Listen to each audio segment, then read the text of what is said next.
হয়েছে, নির্যাতন সহ্য করতে হয়েছে এবং মৃত্যুবরণ করতে হয়েছে।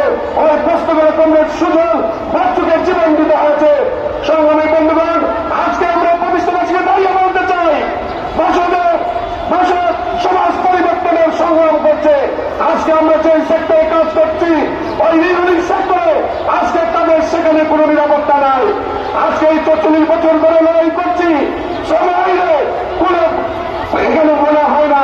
সংগ্রামী বন্ধুগণ, আজকে আমরা বলতে চাই, গত কিছুদিন আগে 5ই আগস্ট যে ছাত্র শ্রমিক জনগণমুক্ত হয়েছিল, সেখানে ছাত্রদের পাশাপাশি আমাদের শ্রমজীবীরাও ছিল, কিন্তু তাদের একটি স্বপ্ন ছিল যে ফ্যাসিবাদকে সরিয়ে একটি শোষণমুক্ত সমাজ করব, কিন্তু আমরা সেটা দেখি না। আমরা দেখতে পাচ্ছি এক ফ্যাসিবাদকে সরিয়ে আরেক ফ্যাসিবাদের জন্ম হচ্ছে। সংগ্রামী বন্ধুগণ, আজকে আমরা সকলকে বলবো, এই ফ্যাসিবাদকে দূর করতে হলে একটি সমাজ পরিবর্তনের লড়াইকে সামিল হতে হবে। সেই সংগ্রামে সকলকে অংশগ্রহণ করার আহ্বান জানিয়ে আমার বক্তব্য এখানে শেষ করছি। সবাইকে ধন্যবাদ। বাংলাদেশের সমাজতান্ত্রিক ভাষণ নারায়ণগঞ্জ জেলা কর্তৃক আয়োজিত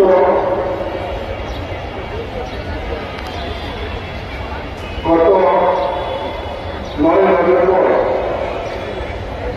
বাসনের 44তম প্রতিষ্ঠা শহীদ মিনারে বাসনের 44তম প্রতিষ্ঠাবার্ষিকী উপলক্ষে আজকের জনসভার সমাবেশ বাংলাদেশের সমাজতান্ত্রিক দল ভাষণ